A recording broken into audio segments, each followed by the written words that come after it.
With more than $5 billion invested globally into space tech startups, it's safe to say the space economy is booming. And that work, it could help us solve some of the world's most pressing challenges.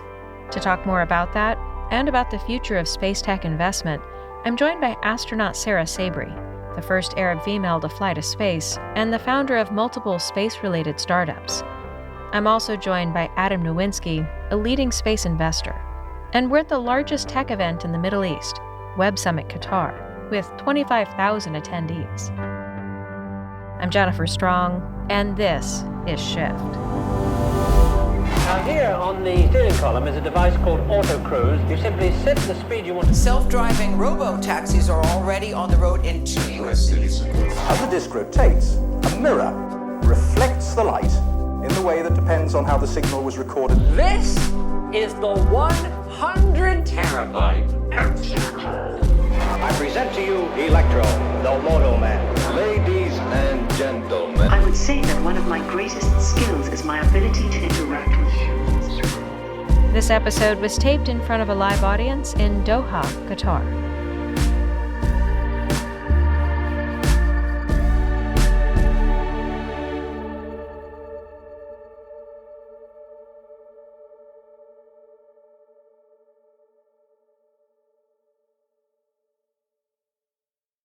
We, the people, shape our country's story.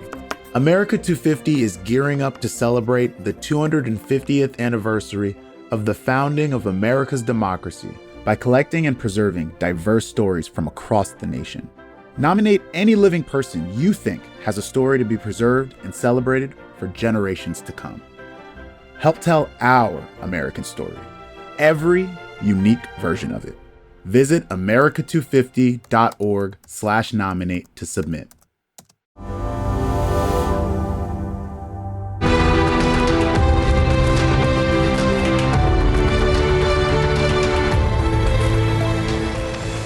How much fun is this? Before we dive in here, though, can we start by just talking about what space tech is? Because for people who don't do what you two do all day, it can sound a little bit out there, right? Building a moon business, the space economy. I mean, it's so broad, it's so huge. It's not really just something specific that's like just its own field. Everything that you're using every single day in your hands right now has some space tech in it. A lot of the things that you have at home have some space tech in it. So it's actually so much more broad than we think it is. It's not like a specific field. It has medicine in there. It has pharmaceuticals. It has manufacturing. It has electronics. It has transportation systems. It has computer engineering. It has all of it, basically. It's really difficult to think about a field that exists on Earth that's not applied in space, and it's not something that we can work on in space. So I think that's something that I think we need to kind of just emphasize on, because we need all of the different backgrounds, different expertise to be applied in space too, because it's so growing, and I think we're going to talk about that today as well. It's becoming so huge that we need as much help as possible to really push it forward, but not also forget our Earth. So just to follow up, basically we wouldn't be able to function this day without satellites and without technology in space. And just to follow up what Sara said, think of GPS, think of any navigation, whether you drive a car or you are flying a plane or you want to find any of the objects or any other person, more and more communication is actually being done through the satellites. And we are not only talking about satellite TV, but regular phones, which are right now connecting through the satellites. And last but not least, the whole Earth observation. You cannot truly think about how the Earth is functioning, how you can actually improve many areas of Earth without Earth observation. And Earth observation is not just optical, and everyone knows beautiful pictures of Earth, but it's infrared, it's radar. And I think the important part is that back 5-10 years ago, of course, all of this was already there in space, but few companies, few corporates were actually actively using it. Like today, insurance companies are using satellite data to try to predict disasters. Of course, you can predict it by a day or two, but it still matters. You can send the rescue teams. You know what areas you should evacuate and which one can stay. These are important parts which are actually happening more and more frequently in today's lives. Absolutely. You can also predict where food aid will be needed and reroute all kinds of resources much earlier thanks to this observation. They have the ability to see where irrigation is leaking now from space, or observing novel forms of light to know how plants are doing in the field. It's incredible, the list of things. Absolutely. Like the companies which are using the infrared, like Hydrosat, which are having the satellites capable of measuring up to 1/10 of a degree on a change of temperature on the Earth. And plants react to the water stress with changing the temperature. So you can precisely understand how much water they need. And if you overwater them, it's not only you are losing money and you are using water, but you are also, like having crops much lower. Crops can be up to 30% lower if you are overwatering your plants. So precise hydration, you can only do it from space. Right. So now that we know that this matters, right, and it applies to our real lives and our real businesses, it's not just other real businesses like asteroid mining, but more practical things. Let's talk about money. So SpaceTech has the potential to generate something like $2 trillion for the next decade. And I'm curious to hear from each of your perspectives, like what specifically are we watching for? Where is this investment coming from and who is benefiting? These days, like you have both private and governmental money. Like again, in the past 10, 15 years ago, you've basically had national, international space agencies.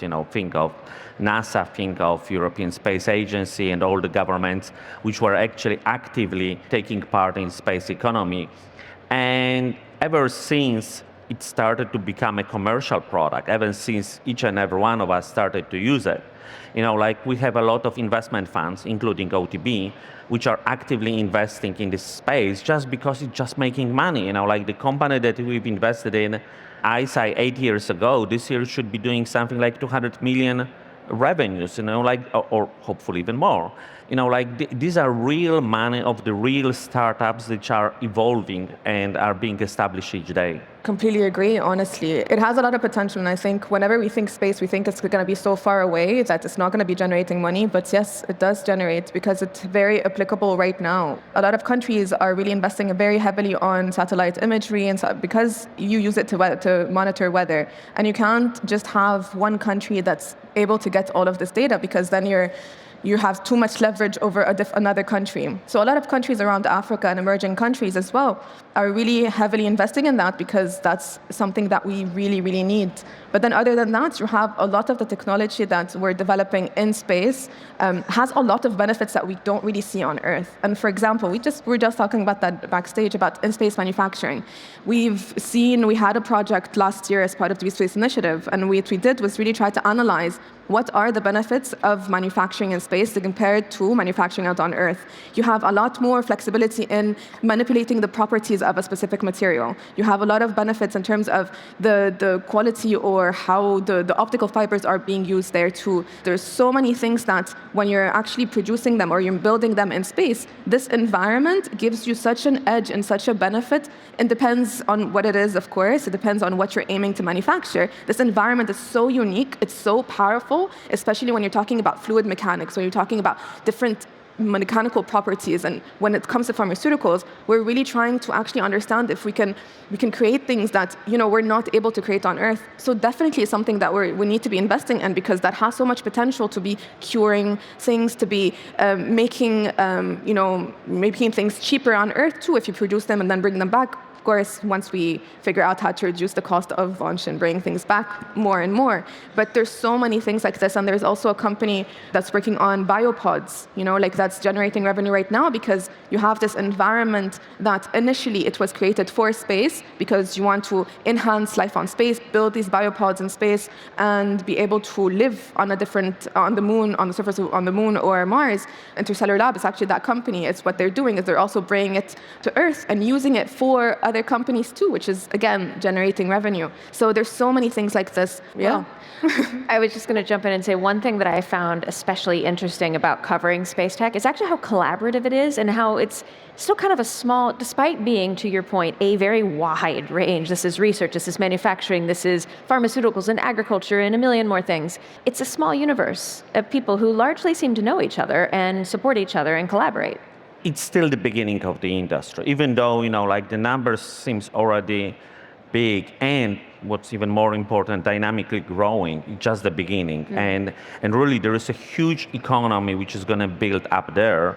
And relating to your point, it is actually a global cooperation. And what's also important, a global infrastructure. And the word infrastructure is important because, at the end of the day, the truth is that it is still complicated to do this business. It's not the easiest business, but that's why we love it. You need to think about several approaches, like if you are sending something to be produced in space, to manufacture, for instance, pharmaceuticals, to your point, you need not only to have a rocket launcher, but then you need to have a production facility. You need to have a system to connect. It's called the rendezvous system, which is super complicated. Objects in space are moving with a huge speed, sometimes in complete darkness, and the precision needs to be 100%. And then it's, like the return vehicles that you need to build. And the companies, like reinventing this space because you want to come back to Earth frequently with the manufactured products, with companies like Atmos, which are doing, like parachuting them from the space, or the companies which are inventing new products which can be still manufactured without gravity and push, like those boundaries. But it is exciting because it is difficult. Sarah, you have an announcement, actually, that you want to make. I do, yes. So this is actually the first official public announcement for the company. So I'm so excited to announce for the very, very first time the launch of Strive. So Strive is my second company, actually. And what it does, it's a space and terrestrial research company for innovative ventures and exploration. So it's at the intersection between space tech and Earth sustainability. Because whenever you think about space, you think it's complete in contradiction with Earth sustainability, right? Like, why are we trying to explore space when we're completely neglecting our Earth? Well, we're here to kind of show you that that's not actually just the case. There is a lot of space tech that is used to help our challenges that we're facing here on Earth, and we're going to be hosting these different missions throughout the year in some of the most remote locations on Earth. Our first one in August is in the Arctic, testing technology that's specific to this polar environment. It's in the middle of nowhere, and we're going to be working in this isolated and confined environment together, testing technology from different space startups and tech startups that is working both on the goal of pushing the boundaries of space, pushing exploration, but also protecting our environment. And what we aim to do, too, is work on the grassroots level with the communities there to help them utilize this in their own communities and really have them integrate that as part of how they really use things day to day. So, and it's also astronaut training, so it's a little bit of everything. Very cool. Thank you. And Adam, I want to ask you, what are some of the primary challenges you see facing startups in this space? The truth is that it is a bit CapEx heavy, and it takes a bit of time to develop it.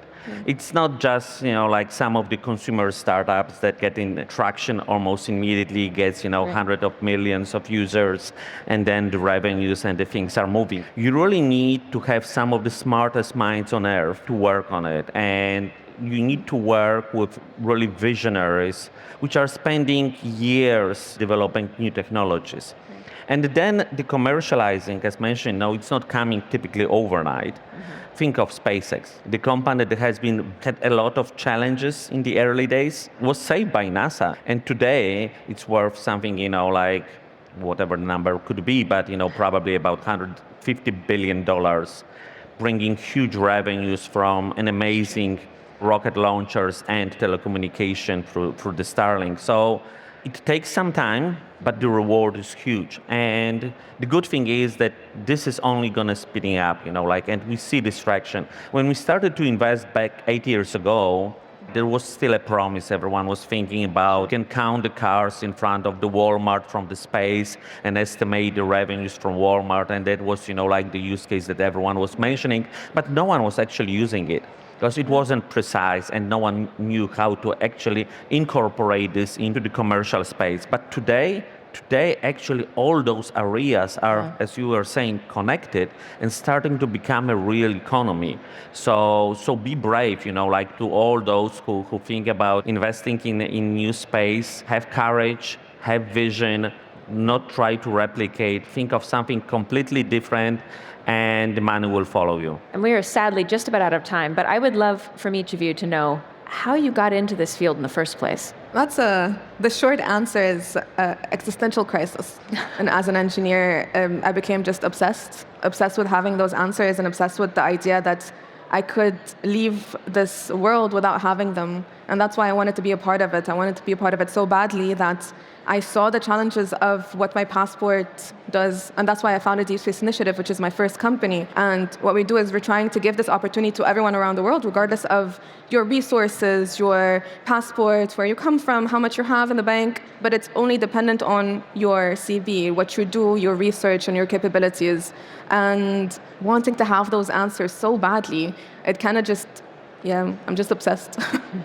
Frankly speaking, I've always been a fan of Star Wars movie. And then at some point, I joined Singularity University in US and discovered this whole idea. That was something like 12 years ago or so. And ever since I started, to think about it and slowly to invest. And it's an exciting journey. We've already did, I think, 7 or 8 investments in space, and each and every one is a breakthrough. It's so exciting, to work with founders who actually not only are doing businesses, but are changing the world. And what's, I think, most importantly, with this, they are actually making Earth much better place to live, much safer place to live, because you cannot understand what's happening on Earth without looking it from the sky. We're actually out of time. Thank you both so much for sharing your journey with us, and thank you all for being here.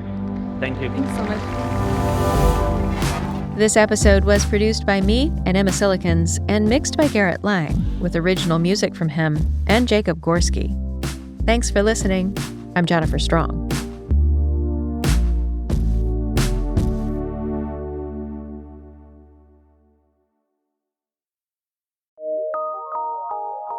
From PRX.